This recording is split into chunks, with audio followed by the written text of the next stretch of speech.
참여 예수님, 교회 여러분 안녕하십니까? 오늘은 제15과 은총의 셈인 성사에 대한 교리 수업을 진행하도록 하겠습니다.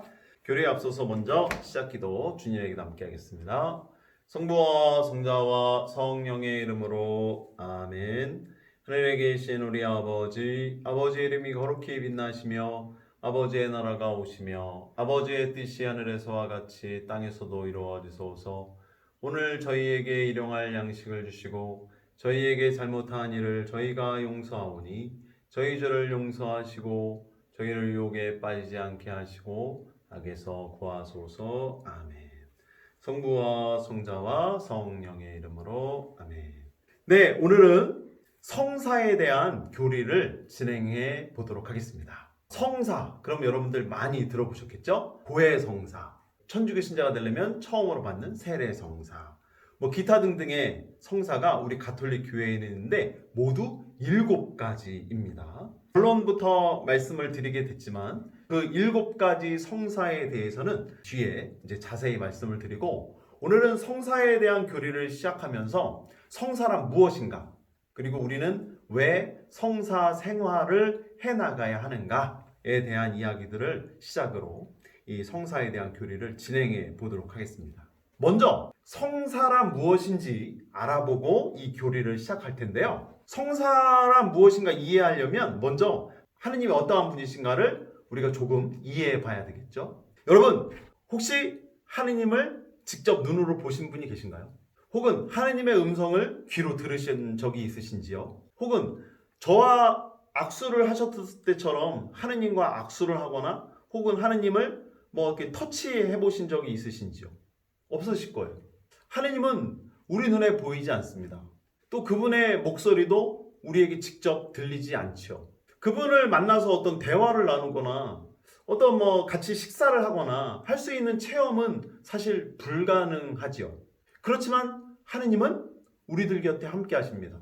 그리고 우리들에게 지금 눈에 보이지 않는 수많은 은총들을 내려주고 계시죠. 그런 어떤 믿음과 그런 은총을 받는다라는 또 하나의 희망을 품고 살아가는 사람들이 바로 우리 그리스도교 신앙인들인데, 그렇게 체험될 수 없는 하느님을 우리가 체험할 수 있도록 교회는 여러분들을 이끌고 계세요. 바로 무엇을 통해서? 그렇습니다. 우리가 오늘 학습할 바로 이 성사라는 것을 통해서 여러분들을 하느님께 인도하고 있죠.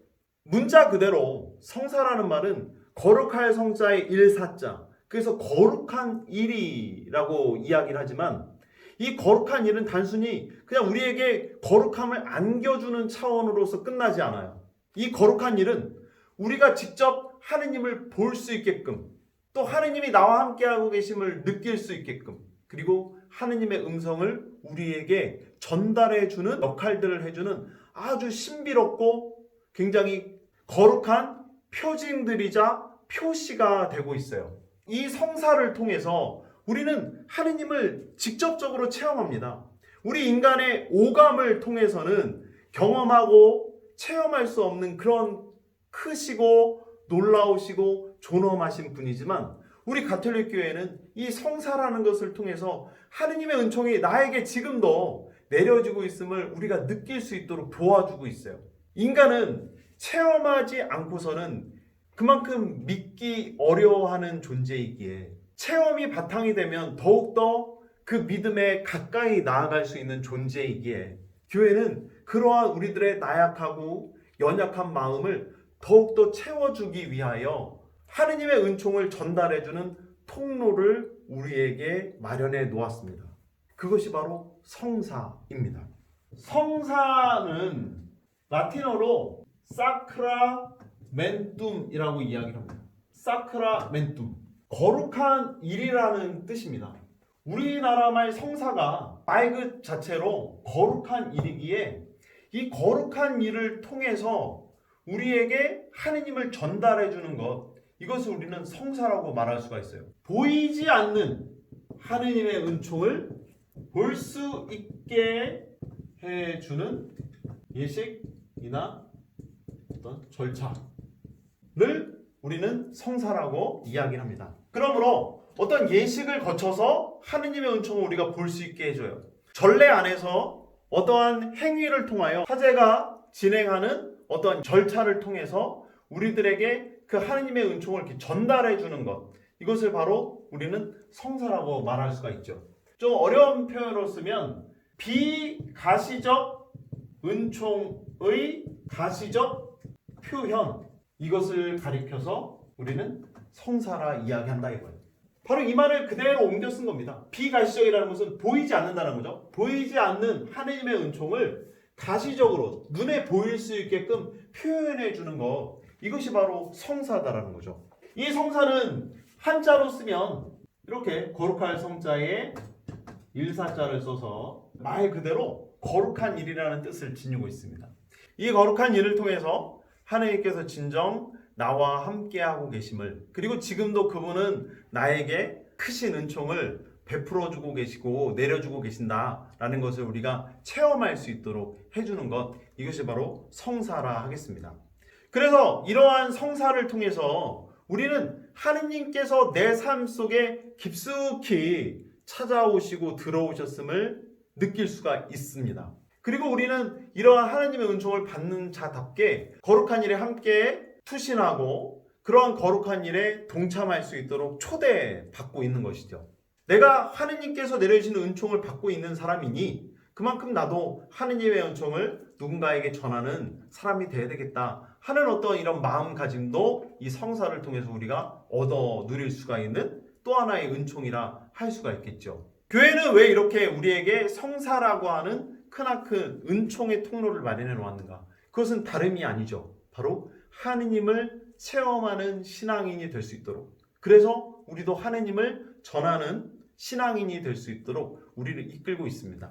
교재 130쪽에 보시면 예수 그리스도께서 하느님의 성사다라는 말이 나오고 있어요. 제가 지금껏 설명드린 성사의 의미를 잘 이해하셨다면 이 제목 자체를 여러분들은 쉽게 받아들일 수 있을 거예요. 하느님은 눈에 보이지 않았지만 하느님이 보내신 그분의 아들 예수 그리스도는 우리 눈에 보였습니다. 하느님의 목소리는 우리가 듣지 못했지만 예수 그리스도를 통해서 우리는 하느님의 음성을 들을 수 있었죠. 하느님은 우리가 맛볼 수 없는 분이었죠. 하지만 예수 그리스도는 빵과 포도주를 통해서 당신의 몸과 피를 우리에게 주셨고, 그래서 우리는 하느님을 먹을 수 있는 사람이 되었어요.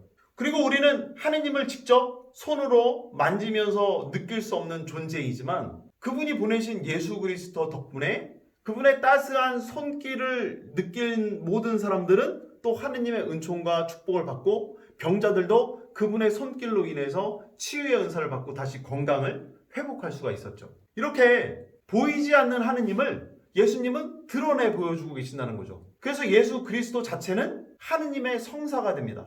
하느님을 드러내주는 도구가 되시기도 하죠.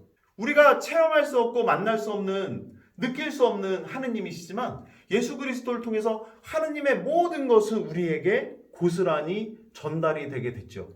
그래서 예수 그리스도는 하느님의 성사가 된다 이야기를 합니다.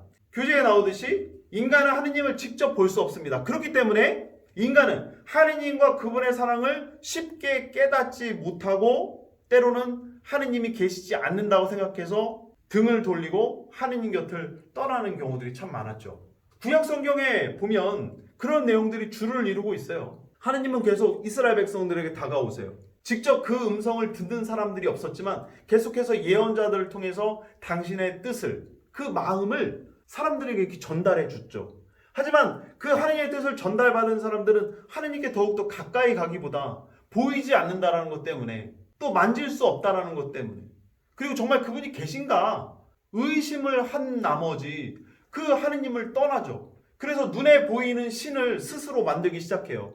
금송아지를 만든다든지 바알 신을 섬긴다든지 혹은 다른 어떠한 만져질 수 있고 체험될 수 있는 어떤 상징적인 물건들을 스스로 창조해내고 스스로 만들어내면서 그 물건 자체를 하느님으로 여겨버리는 과오를 범하게 되죠.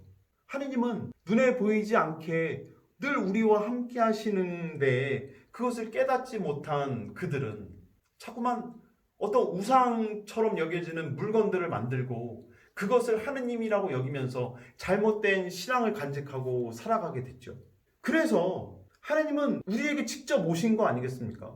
하느님께서는 당신의 아들 예수 그리스도를 우리에게 보내주신 것이죠. 그래서 교재에 나오듯이 예수 그리스도께서는 우리가 보고 만지고 느낄 수 있는 완전한 인간으로 이 세상에 오셔서 인류의 구원 사업을 성취하심으로써 하느님의 사랑을 우리가 체험할 수 있도록 해주셨다라는 거예요. 그래서 이렇게 하느님의 모든 것을 간직하고 계신 예수님은 당신을 통해서 이 세상에 하느님을 드러내 보여주셨죠. 보이지 않는, 그래서 비가시적인 그 하느님을 눈에 보이게 예수 그리스도 당신은 그렇게 우리들에게 표현해 내셨고 우리에게 드러내 보이셨고 하느님을 전달해 주셨죠.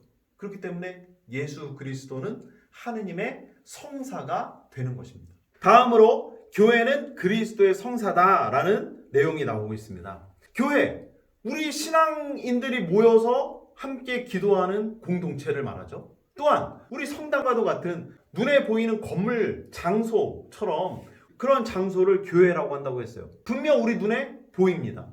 우리가 만질 수 있고요. 우리가 체험할 수 있는 공동체예요. 근데 이 공동체를 통해서 우리가 체험할 수 있는 이 공동체를 통해서 우리는 그 안에 함께 하시는 예수님을 만날 수 있어요.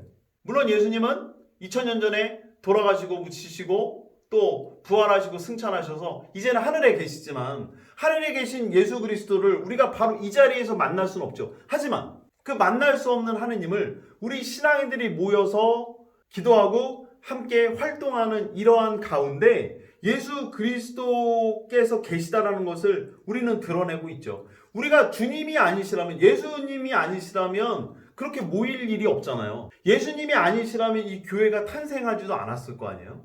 그리고 예수 그리스도께서 바로 이 공동체 안에 눈에 보이진 않지만 함께 하신다라는 것을 우리는 믿기에 그렇게 모이고 이 성당에 함께 와서 기도와 미사를 드리면서 함께 신앙생활을 해나가고 있는 거죠. 그렇게 눈에 보이지 않는 예수 그리스도는 그래서 우리 교회 공동체를 통해서 세상에 드러나고 있다. 그런 차원에서 교회는 그리스도의 성사다라고 이야기를 할 수가 있죠. 교재에 나오진 않지만 조금만 더 나아가 보도록 하겠습니다.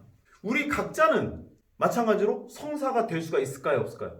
정답은 있다라는 거죠. 왜? 우리도 눈에 보이는 나를 통해서 눈에 보이지 않는 하느님이 드러나신다면 또 눈에 보이는 나를 통해서 이제 그리스도의 사랑이 세상에 드러나게 된다면 나는 그 자체로 성사가 될 수가 있는 거죠. 이렇게 우리는 이 성사라는 의미를 좀 폭넓게 생각하면서 또 이해하고 잘 묵상해 가면서 우리들 자신이 스스로 거룩한 일을 행하는 주역이 될 수 있도록 노력해야 된다라는 것도 우리가 이 시간 함께 생각해 보았으면 하는 그런 어떤 사항이 되고 있습니다. 그런데 아무거나 갖고 우리는 성사라는 이름을 또 붙일 수가 없기 때문에 교회는 그 성사를 7가지로 한정해 놓고 있습니다. 그래서 이름하여 칠성사라고 하는 그 7개의 성사가 바로 우리 가톨릭 교회 안에 담겨져 있습니다. 그 7가지의 성사는 교재 131페이지에 나오고 있습니다. 이 칠성사는 크게 세 부분으로 나눠서 우리가 좀 알아볼 필요가 있습니다. 첫 번째는 입문성사입니다. 입문이라고 하는 것은 우리가 어디에 들어가서 생활하기 위하여 간직하고 갖추어야 할 사항들을 말할 때 주로 사용하게 되는데, 천주교 신자가 된다면, 천주교 신자로 입문하려면 바로 이러한 성사들을 받아서 준비를 해야 된다는 거죠. 그리고 이러한 입문성사를 받아야만 거기에 마땅하고 거기에 합당한 자로 생활해 갈 수 있다는 것을 말합니다. 입문성사에는 3가지가 속하게 되는데, 세례성사와 견진성사 그리고 성체성사가 바로 입문성사에 해당이 됩니다. 두 번째로는 치유와 화해의 성사가 있습니다. 치유한다는 것은 병들고 아팠을 때 다시 건강을 찾게 되는 것을 말하죠. 화해한다는 것은 어떤 잘못을 저지르고 또 어떤 갈등이 있었을 때 이 모든 것들이 해소돼서 다시 좋은 상태로 돌아가는 것, 이것을 말하고 있죠. 그래서 치유와 화해 성사는 2가지입니다. 하나는 치유, 병자들을 위해서 아프고 힘든 이들을 어루만져주고 그들이 다시 건강을 회복할 수 있도록 해주는 은총이 내려지는 성사다. 그래서 병자 성사고요. 그리고 화해를 이루는 것은 여러분 많이 들어보셨을 거예요. 바로 고해 성사가 여기에 들어갑니다. 그래서 병자 성사를 통해서 치유를 받고 고해 성사를 통해서 또 화해를 하면서 좋은 관계로 다시 그 좋은 마음을 다시 회복하는 것. 이것이 이제 두 가지 성사가 여기에 들어가고요. 이제 7가지 성사라고 했으니까 2가지가 남았는데 나머지 2가지는 친교에 봉사하는 성사다라고 표현해 볼 수가 있는 성사예요. 그것은 바로 2가지인데 하나는 혼인 성사 그리고 하나는 성품 성사가 됩니다. 간략하게 말씀드리면 혼인 성사는 한 남자와 한 여자가 뭐 결혼식, 혼례식을 통해서 부부가 되는 거겠죠. 그래서 그 서로 따로따로 지내왔던 그 사람들은 서로 친교를 이루고 부부라는 이름으로 하나가 되겠죠. 성품 성사는 저처럼 어떠한 건강하고 올바르고 저처럼 잘생긴 사람을 이제 사제가 되게 해주는 성사가 바로 성품 성사가 되겠습니다. 다른 말로는 신품 성사라고 하기도 하는데 이러한 사항은 이제 뒤에 또 자세하게 말씀을 드리도록 하겠습니다. 이 2가지를 왜 친교에 봉사하는가 하면은 그 신부님이 계셔야 또 나중에 누군가는 부부로서 연을 맺고 살아갈 수 있는 혼인성사를 받을 수가 있겠죠. 그래서 혼인성사는 성품성사를 위해서 꼭 필요하고 성품성사는 혼인성사를 위해서 또 나름의 봉사를 하는 거죠. 그래서 이 둘은 굉장히 친합니다. 혼인은 성품을 위해서, 성품은 혼인을 위해서 서로가 서로에게 봉사하죠. 이렇게 서로에게 정말 필요한 이 성사들은 그래서 친교를 이루는 데 있어서 매우 필요하고 값진 정말 성사가 되겠죠. 그래서 이름을 붙이기를 친교에 봉사하는 성사. 그래서 이렇게 친교에 봉사하다 보면 이것은 둘 다 일치를 이루는 소중한 도구가 되겠죠. 그래서 혼인과 성품은 친교에 봉사하는 성사 혹은 친교와 일치의 성사다 이렇게 표현을 하기도 합니다. 제가 요즘에 교리를 할 때 여러분들에게 좀 자주자주 이런 말씀을 드려요. 숙지하세요. 기억하세요. 꼭 이건 암기하세요. 라고 이야기를 하는데 이 성사에 대한 이야기를 하면서 7가지는 반드시 꼭 외우셔야 되겠죠. 내가 보이지 않는 하나님의 은총을 받고 있는데 어떻게 받고 있는가 또 어떠한 것을 받고 있는가 우리 알아야 받죠. 모른다면 하나님의 은총이 지금도 내리고 있습니다 라고 교회가 알려주는 이 은총의 선물을 우리가 받을 수가 없겠죠.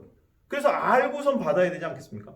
누가 나한테 선물을 줬어요. 근데 이 선물이 뭔지도 모르고 무턱대고 받으면 그 선물이 지니고 있는 의미가 그만큼 퇴색되는 것처럼 하나님이 나에게 내려주시는 은총이 무엇이 있는지 여러분들이 잘 숙지하고 계셔야 그때마다 내가 하나님께로부터 내가 이런 은총을 받았구나. 내가 이렇게 하나님을 오늘도 체험했구나 하는 것들을 알 수가 있죠. 그래서 7가지는 반드시 숙지하고 계셔야 되고 여러분들이 반드시 받으셔야 되는 거예요. 이거는 받아도 되고 안 받아도 되고가 아니에요. 천주교 신자가 된다면 이 7가지 성사를 다 받아야 됩니다. 물론 뒤에서 말씀드리겠지만 혼인성사를 받으면 성품성사를 받을 수가 없겠죠. 성품성사를 받으면 마찬가지로 혼인성사를 받을 수가 없어요. 그런 차원에서 6가지만 받을 수 있는 거 아닙니까? 라고 이야기할 수도 있겠지만 아니에요. 우리는 다 7가지 성사를 받을 수 있어요. 혼인성사를 받았던 부모님이 계셔야 성품성사를 받으니까요. 또 성품성사를 받은 신부님이 계셔야만 우리는 혼인성사를 받을 수가 있죠. 이런 차원에서 7가지의 성사를 우리는 다 받는 거예요. 누군가는 그러더라고요. 어떤 사람은 5개의 성사만 받을 수 있대요. 그 어떤 사람은 누굴까요? 그 어떤 사람은 바로 누구냐면 수연님이에요. 수연님. 수연님은 혼인성사도 못 받죠? 성품성사도 못 받죠. 우리 모든 사람은 6가지의 성사는 받는데 수연님은 5가지밖에 못 받는 거예요. 엄밀히다 했을 때. 근데 이거는 그냥 뭐 우스갯소리로 한 얘기고요. 수연님들도 혼인성사를 받으신 부모님 때문에 수연님이 됐죠. 그리고 성품성사를 받은 신부님이 계시기에 수연님들도 성품성사의 은총에 힘입어 종신 서원을 바치면서 수도 생활을 잘 해나갈 수가 있죠. 수연님들이 수도 생활하면서 늘 미사를 봉헌하고 그렇게 수도자로서 잘 살기 위해서 또 사목자인 사제로부터 영적인 지도도 받게 되죠. 그러므로 수연님들도 성품성사의 은총을 받고 살아가는 거예요. 그래서 우리 모든 신앙인들은 이 7가지의 성사를 다 받아 누리면서 살아가고 있어요. 그렇기 때문에 꼭 외우셔야 되겠죠. 이 7가지가 무엇인가? 근데 이 성사가 몇 가지인가부터 헷갈리시는 분들이 의외로 참 많습니다. 성사는 모두 몇 가지예요? 라고 질문을 드리면 4가지, 뭐 5가지, 뭐 혹은 뭐 7가지 넘게 뭐 10가지쯤 되나? 뭐 이렇게 생각하시는 분들이 왕왕 계세요. 근데 이거부터 헷갈리시면 안 돼요. 성사는 7가지입니다. 7가지. 그래서 이 7가지라는 것을 좀 기억하시기 쉽게끔 제가 만들어낸 말이 있는데, 여러분들 그 음료수 중에 칠성 사이다가 있죠? 성사는 몇 가지입니까? 칠성 사이다. 그걸 꼭 기억하셔야 돼요. 성사는 모두 몇 가지입니까? 7가지잖아요. 그죠? 근데 뭐 그냥 성사는 7가지다라고 기억하시기 좀 어렵다면 이게 연상해서 기억하시면 좀 더 쉽잖아요. 그래서 제가 만들어낸 거예요. 성사는 칠성사이다. 그 음료수를 잘 기억하면 여러분들이 성사가 모두 몇 가지인가 절대로 헷갈리시거나 또 기억하지 못하는 일은 생기지 않을 것 같아요. 성사는 모두 7가지예요. 이제 7가지의 성사를 외울 수 있는 방법을 알려드릴 텐데, 여기에 포함된 성사들 중에 첫 글자만 이렇게 한번 따보겠습니다. 자, 이제 이 7가지를 외우시는 아주 쉬운 방법을 알려드릴게요. 자, 입문성사라고 하는 것은 그만큼 내가 가톨릭 교회에 들어가서 하느님하고 친해지는 거죠. 하느님하고 가까워지는 거예요. 저희 할머니는 남자랑 여자랑 가까워지고 데이트도 하고 연애도 하는 거를 이제 우리는 사귄다라고 표현을 쓰는데 저희 할머니는 좀 약간 사투리를 쓰셔갖고 새긴다라는 말씀을 하시더라고요. 새겨. 걔랑 쟤랑 새겨? 쟤랑 걔랑 새기는구만. 뭐 이렇게 말씀을 하시거든요. 약간 사투리처럼. 그거를 저는 여기에서 좀 키포인트를 얻었죠. 그래, 하느님하고 가까워지려면 우리도 하느님하고 사귀어야 되겠구나. 하느님하고 새겨야 되겠구나. 그래야지만 하느님을 알고 하느님이 나에게 주시는 은총을 잘 받아들일 수 있겠구나. 하느님하고 새겨야 되겠다. 그래서 우리도 입문성사를 받으면 하느님하고 새겼어? 하느님하고 사귀었어? 네, 좀 억지스럽긴 하지만 여러분들 잘 이해해 주시면 좋겠습니다. 하느님하고 새겼어? 내가 가톨릭 교회에 입문했냐? 이런 뜻이잖아요. 하느님하고 사귀어야, 하느님하고 친해져야 다른 성사 생활도 우리가 할 수 있을 거 아니에요. 그래서 입문성사 3가지는 새겼어? 이렇게 외우시는 거예요. 새겼어? 하느님하고 새겼어? 견진, 성체. 이게 이제 입문성사예요.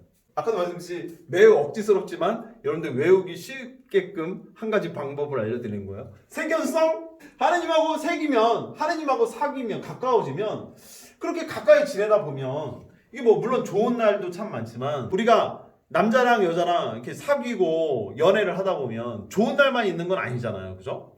뭐 투닥투닥하기도 하고 싸우기도 하고 뭔가 이렇게 좀 갈등이 생기기도 하고, 야, 저희는 아닌가 보다, 이제 헤어질까? 그러다가도 또 아유, 또 그래도 정이 있는데 그래도 잘 지내봐야지 하면서 서로 화해도 하고, 그래서 더욱더 가까워지고 이렇게 되잖아요. 그런 것처럼 하느님과의 관계도 마찬가지인 것 같아요. 이렇게 사귀었다라고 느껴서 가까워졌다라고 하지만 어느 순간 이게 아픈 시간들이 있어요. 그리고 또 갈등이 반복되는 시간들이 있죠. 그렇게 하면 우리는 여기에 나온 것처럼 병고를 앓게 돼요. 그러니까 병을 앓기도, 그리고 고통스러운 시간들도 지내게 되죠. 그죠? 갈등의 시간들이 늘 찾아오는 것처럼 그래요. 새겼어? 그 병고의 시간을 거쳐요. 그렇게 병고의 시간을 잘 거치다 보면 갈등도 이제는 쉽게 풀리고, 또 문제가 생겼다 하더라도 화해도 금방 하게 되고, 더욱더 예전보다 거리가 가까워졌다는 어떤 느낌 속에서 더욱더 친하게 서로 사랑을 나누면서 잘 지내게 되죠. 그렇게 됐을 때 결국엔 그 둘은 뭐가 되냐? 혼성 듀엣이 된다는 거예요. 혼성 듀엣. 남자랑 여자랑 혼성을 이루어서 한 목소리를 내는 거 혼성 듀엣이라고 하잖아요. 한 곡을 부를 때. 그런 것처럼 하느님과도 그렇게 어떤 갈등의 시간들, 죄스럽고 또 부족한 시간들을 잘 견디고 이겨내고 또 그렇게 스스로 정화되고 하다 보면 그 병고의 시간을 잘 견뎌냈으니, 잘 이겨냈으니 하느님과 진정 그때 가서 혼성 듀엣을 이루면서 신교를 이루고 또 일치를 이루는 신앙생활을 할 수 있게 되는 거죠. 네, 이렇게 7가지를 외우면 너무 쉽잖아요. 그죠? 하느님하고 새겼어? 아, 그런데 또 병고의 시간을 겪고 아픔의 시간들을 겪고 근데 잘 이겨냈어. 그랬더니 하느님과 정말 혼성 듀엣이 됩니다. 이 7개 외울 수가 있죠. 세견성, 세례, 견진, 성체. 그죠? 너무 쉽잖아요. 그죠? 그 다음에 병고의 시간을 겪어 병자성사, 그 다음에 고해성사. 그리고 그렇게 했더니 정말 하느님하고 이제 친교를 나누면서 일치를 이뤘어. 그래서 혼성 듀엣이 됐어. 혼인성사, 선품동사. 이거는 정말 저의 방법입니다. 그래서 여러분들이 손쉽게 좀 잘 암기하실 수 있도록 도와드리기 위한 저의 창작물이므로 여러분들도 이러한 식으로 좀 암기하고 외워두시면 더 좋지 않을까 하는 겁니다. 그래서 기억해 두십시오. 성사는 칠성사이다. 성사는 몇 가지입니까? 칠성사입니다. 칠성사이다. 기억하시고, 그 다음에 무엇이 있습니까? 그럼 인문성사, 치유의 성사, 친교의 봉사하는 성사 이렇게 있다. 그래서 세견성, 병고, 혼성 이렇게 기억해 두시면 여러분들이 분명 이 7가지 성사를 잘 기억할 수 있고, 그 다음에 이 7가지 성사가 있음을 기억하면서 하느님이 우리에게 당신의 은총을 이렇게 부어주시는구나 라는 것을 잘 깨달으면서 살아갈 수가 있겠죠. 그 다음에 그 밑에 보면 성사를 통하여 받는 하느님의 은총이 있는데, 하느님의 은총은 크게 2가지로 나눠볼 수가 있습니다. 하나는 상존 은총이라고 해요. 상존 은총이라고 하는 것은 말 그대로 항상 존재하는 은총이에요. 늘 내 곁에 머물고 계세요. 여러분, 우리가 숨 쉴 수 있는 거, 눈을 깜빡거리는 거 평상시에 느끼시나요? 뭐 의도하지 않으면 사실 우리는 잘 느낄 수가 없어요. 이런 것처럼 하느님의 은총도 늘 우리 곁에 계시답니다. 눈을 깜빡이는 거 1분만이라도 안 하면 우리 눈이 뻑뻑할 거예요. 그래서 우리가 눈을 지금부터 깜빡해야지 하면서 깜빡거리는 사람은 없을 거예요. 그냥 자연스럽게 본능적으로 눈을 감았다 떴다 하면서 우리는 일상생활을 살죠. 숨 쉬는 것도 마찬가지 아닙니까? 나 지금부터 숨 쉬어야지 하고서 숨을 쉬는 사람이 어디 있겠어요? 나 지금부터 숨 못 쉬어. 그러면서 뭐 숨을 참는 사람이 어디 있겠어요? 그게 아니라 우리는 그냥 살아가는 동안에 자연스럽게 숨을 마시고 내쉬고 마시고 내쉬고 하면서 이렇게 우리는 살아가게 되는 거잖아요. 그런 것처럼 우리들 삶 속에 이 공기가 늘 존재하듯이, 그래서 우리가 늘 숨을 자연스럽게 쉴 수 있는 것처럼 하나님의 은총도 이렇게 우리들 곁에 늘 머물러 계신다. 이게 상존 은총이라고 그래요. 그래서 상존 은총이라는 것은 우리들의 생명이 늘 붙어있는 한 그 은총은 늘 우리 곁에 머물러 있다라고 우리가 보는 거죠. 그래서 상존 은총을 다른 말로 생명의 은총이다 이야기를 하는 거예요. 대기 중에 공기가 싹 사라지면 우리는 더 이상 숨을 쉴 수 없고 그 순간부터 죽을지도 모르잖아요. 그런 것처럼 하느님의 은총이 내 곁에 늘 머문다는 상존 은총이, 이 생명의 은총이 없다면 우리의 영혼도 메마르고 피폐하고 언젠간 죽을 수밖에 없겠죠. 그럼 우리들의 딱한 처지를 하느님은 아시기에 그 생명의 은총을 늘 우리 곁에 내려주시죠.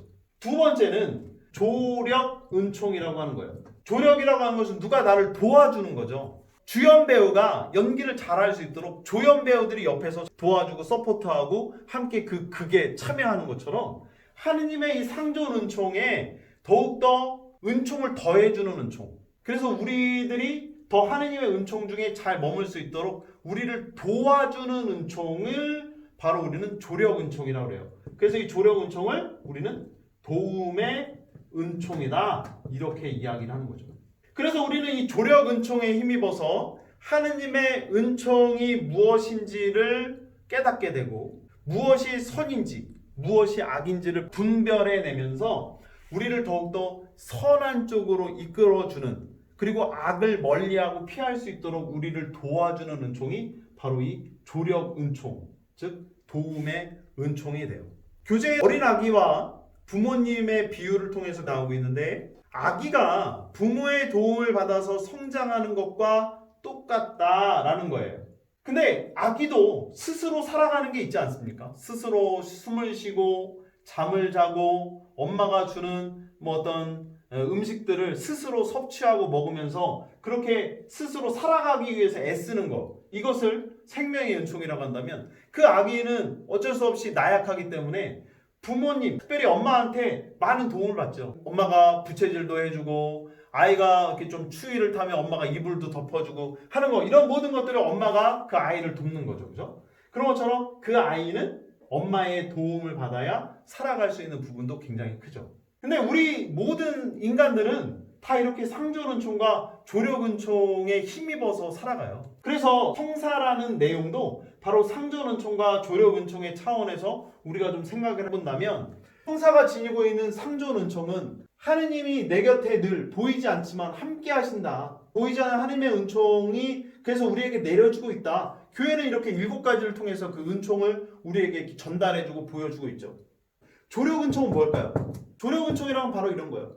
이런 값지고 은혜로운 선물이 있지만 하느님이 내려주는 은총이 있지만 내가 내 발로 성당에 찾아가서 그 은총을 받아 누리지 않는다면 이 성사는 나를 은혜롭게 하거나 나의 구원을 위한 도움의 도구가 그리고 은총의 통로가 될 수 없다라는 거죠. 그래서 하느님께서 나에게 은총을 내려주시는 것만큼 나도 하느님께 다가가 하느님의 은총을 받아 누릴 수 있도록 우리 스스로 노력해야 되는 거예요. 하느님이 알아서 주시겠지 하고선 그냥 이렇게 뒤로 물러나 있거나 그냥 어떤 좀 수동적인 자세로 신앙생활을 해나간다면 우리는 은총을 제대로 받아 누리는 자가 될 수가 없어요. 하느님께 적극적으로 다가가고 능동적으로 찾아가고 그렇게 하면서 이 성사생활에 우리가 정말 기쁜 마음으로 잘 참여하고 동참할 수 있었을 때 그 은총은 진정 나의 것이 된다. 그리고 그 은총은 하느님께서 정말 나에게 내려주시는 커다란 선물이 된다는 것을 우리는 기억할 수 있어야 되죠. 그래서 저는 여러분들에게 좀 더 나아가서 이런 말씀을 드리고 싶어요. 우리들이 이런 은총을 통해서 결국 받아 누리는 것은 구원이라고 말할 수 있어요. 우리 인간의 구원. 그 구원은 하느님 은총의 선물인데 그 구원은 하느님께서 나에게 주시는 것이 바로 50%라고 할 수가 있어요. 이것이 바로 상존 은총이죠. 늘 내 곁에 머물고 나에게 생명을 주시는 은총. 그게 이제 50%라고 한다면 조력 은총은 또 두 가지로 좀 나눠 볼 수가 있는데 이 조력 은총은 자력 은총과 타력 은총으로 좀 나눠 보고 싶어요.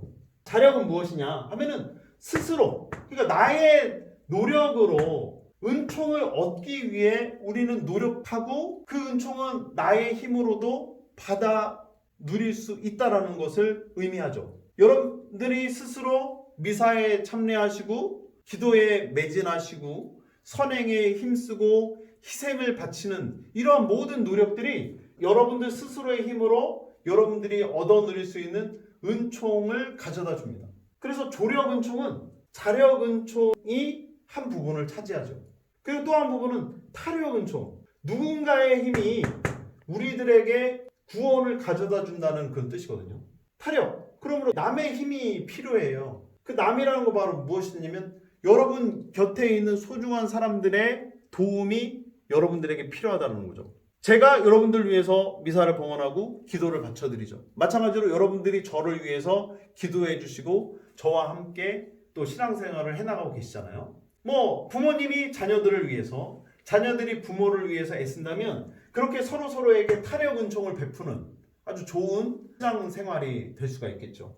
우리 인간은 누구나 혼자서 살아갈 수 없기에 각자 자신의 능력을 발휘하는 것만으로 충분하지 않기 때문에 서로 돕고 함께하는 삶을 통해서 더욱더 완전한 구원으로 나아갈 수 있도록 해야 되겠죠. 분명 하느님은 우리에게 상존 은총을 통해서 절반 그 이상의 기본적인 은총을 우리들에게 늘 베풀어 주고 계시겠죠. 근데 그렇게 베풀어 주시는 은총을 우리가 이 조력 은총을 잊은 채로 살아간다면 그 하느님께서 베풀어 주시는 은총을 우리는 잘 받아들일 수 없겠죠. 내가 아무런 노력도 하지 않으면서 그냥 하느님이 주시는 은총 그냥 받아 먹고만 있을래 하는 어떤 심보로 살아간다면 진정 우리는 구원에 다가갈 수가 없어요. 그래서 우리는 스스로 노력해야 됩니다. 그렇지만 나의 노력이 부족하기에 모자람이 있기 때문에 그 부족함과 모자람을 내 주변에 있는 많은 이들이 채워주고 있다는 것을 늘 기억하면서 여러분들도 누군가를 채워주는 삶을 살아갈 수 있도록 그들을 위해서 기도하고 그들과 함께 해야 되겠죠. 이것이 이제 자력 은총과 타력 은총의 이야기다라는 것을 여러분들이 또 기억하시면 좋겠습니다. 이제 성사에 대한 이야기를 마무리하면서 준성사라는 것에 대해서 이제 좀 한번 말씀을 드리는데 준성사라고 하는 것은 이 7가지 성사에는 들어가지 않지만 교회가 마련해 놓은 또 하나의 은총의 통로라고 볼 수가 있어요. 그것이 바로 무엇이냐면 축복식, 축성, 그리고 구마와 같은 것들이 여기에 들어갑니다. 축복은 여러분들이 가장 많이 받으시는 거죠. 사제가 강복을 한다든지 혹은 여러분들이 어떤 물건을 샀을 때 그 물건에 하느님의 은총이 깃들도록 사제에게 축복을 받는 것, 이것이 여러분들이 가장 많이 경험하시게 되는 준성사예요. 뭐 가령 이런 거죠. 묵주를 사셨어요. 묵주 기도를 하려고 이제 묵주를 샀는데 그냥 묵주를 갖고 기도해서는 안 되니까 신부님에게 와서 축복을 빌어달라고 해요. 그럼 그 순간 거기에 하느님의 은총이 깃들면서 그것은 정말 은혜로운 묵주가 되고 그 묵주를 통해서 우리는 기도 생활을 영위해 나가게 되겠죠. 또 십자가 고상이라든지 뭐 예수님상, 성모님상 같은 것도 축복을 받지 않았다면 그냥 물건에 지나지 않지만 사제를 통해서 축복을 받는 순간 그 모든 물건들은 거룩한 물건, 하느님의 은총이 깃든 물건이 되기 때문에 그때부터 성물이 되죠. 성물. 그래서 예수님의 십자가상, 그다음에 성상 혹은 그림 같은 경우 성화 이렇게 표현을 하면서 그것을 통해서 하느님의 은총을 체험하고 느낄 수 있도록 우리를 이끌어주는 거죠. 그래서 그러한 경우 이제 축복이라고 하죠. 근데 또 축복에는 이런 게 있습니다. 여러분들이 집을 잘 지으셨어요? 집을 새로 짓거나 혹은 마련해서 그 우리 집안에 하느님의 은총이 깃들고 가득하기를 바라면서 신부님 저희 집 축복 좀 해주십시오 이렇게 청하시는 경우가 있잖아요. 그죠? 그러면 신부님이 여러분들의 댁을 방문해서 그 집을 축복하고 하느님의 백성들이 모여 살아가는 거룩한 공간으로 이렇게 기도를 해주시죠. 그때도 축복이라고 합니다. 또 여러분들 차를 사시거나 뭐 농사 지신 분들은 농기계를 사시거나 하셨던 분들도 다 이 축복식을 통해서 어떤 자동차라든지 농기구에 축복을 해주는 경우들도 있고 뭐 아까 말씀드린 가정 축복도 있지만 상가라든지 음식점이라든지 사무실이라든지 이런 공간들도 사제가 축복식을 통해서 하느님의 은총을 그 공간에 이렇게 내려주는 일들이 있습니다. 이 모든 것들이 다 축복이에요. 축성은 이런 거죠. 하느님의 것으로 삼는 아주 은혜롭고 복된 일이 바로 축성입니다. 성당은 축복하는 곳이 아니에요. 성당은 하느님의 집이기에 하느님께 바치는 것. 그래서 그곳은 축성되는 곳이라 이야기를 합니다. 그래서 교재에 보시면 축성의 다른 말로 나오는 것이 바로 봉헌이에요. 하느님께 봉헌되는 것. 그래서 성당은 하느님께 봉헌된 하느님의 집이기에 축복식이라고 하지 않고 축성식이라고 이야기를 해요. 근데 이 축성이라는 말은 사람에게도 적용되는 경우가 있어요. 바로 누구냐면 저나 수녀님들 같은 경우가 축성에 해당합니다. 이 성품성사 때 말씀을 또 드리겠지만 성품성사를 받는 날 성품성사는 주교님이 사제될 사람들에게 이렇게 내려주시거든요.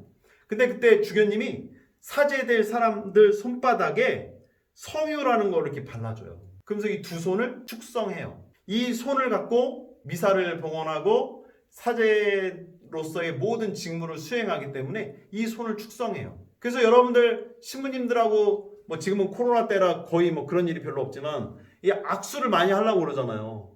근데 신부님하고 왜 악수를 하려고 하겠어요? 왜냐면 신부님 손이 거룩한 손이기 때문에 그런 거예요.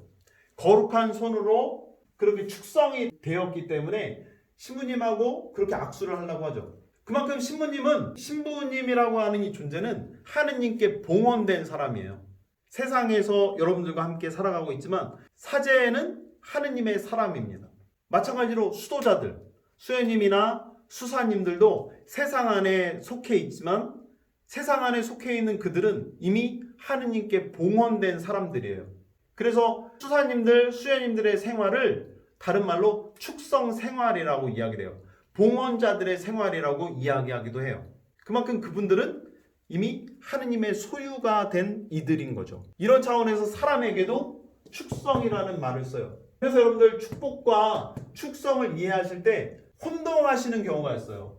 묵주를 들고 와서 어떤 분이 그래요. 신부님 축성해 주세요. 이건 잘못된 말이에요. 자동차를 사갖고 와서 신부님 저희 차 축성 좀 해주세요. 이것도 잘못된 표현이에요. 왜 잘못된 표현이냐면 축복은 이런 거예요. 나의 것으로도 삼을 수 있는 것을 축복이라고 해요. 축성은 하느님의 것으로 삼는 것을 축성이라고 하죠. 그러니까 어떤 분이 근사한 차 한 대를 뽑아갖고 성당에 왔어. 신부님 축성해 주세요. 그러면 이거는 하느님의 것으로 삼아달라는 뜻이에요. 그래서 그 차를 성당에 드리겠다는 뜻이거든요. 그러면은 저만 신나겠죠. 그죠?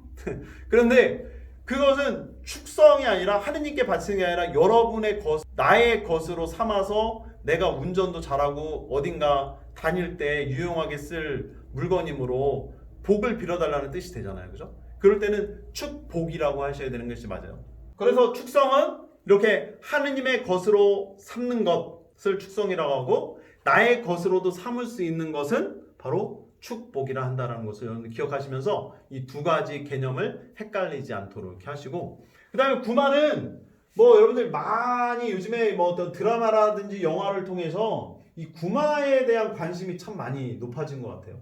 저도 이런 질문들을 많이 받아요. 신부님도 구마 하실 줄 아십니까? 마귀를 쫓아내는 어떤 예식을 말하는 것인데, 구마는 교구장 주교님의 허락이 없이는 본당 신부가 혼자 알아서 스스로 할 수 있는 것은 아닙니다. 그래서 교회의 특별한 권한을 지닌 사제가 구마 예식을 하기 때문에 구마 예식을 저는 해본 적이 없고, 뭐 만약에 앞으로 할 일이 생긴다면 뭐 어떤 다른 분을 또 모시거나 어떤 교육을 받거나 해야 되겠죠. 근데 이제 구마 예식은 뭐냐, 마귀를 쫓아내고 악령을 멀리할 수 있는 하느님의 은총을 청하는 예식이 되거든요. 그만큼 이 7가지의 성사는 들어가지 않지만 하느님의 은총을 우리들에게 전달해주는 또 하나의 예식으로서 구마라는 것이 있다 정도로 여러분들이 기억해 주시면 좋겠습니다.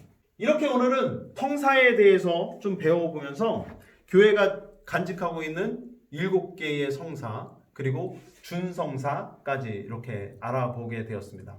이제 다음 시간부터는 이 7가지 성사의 세부적인 사항들을 이제 하나하나 들어가면서 이제 배우시게 될 텐데, 그만큼 보이지 않는 하느님의 은총이 우리들에게 내려지고 있는 이 성사가 우리들 삶 속에 이렇게 들어와 있구나 라는 것을 잘 기억하면서 우리도 하느님의 은총을 받아 누리는 좋은 신앙이 될 수 있도록 노력해야 되겠고, 또 한 가지 중요한 것은 여러분들도 제가 오늘 이 교리를 시작하면서 처음으로 드렸던 말씀처럼 여러분들도 성사가 될 수 있도록 노력해야 되겠죠.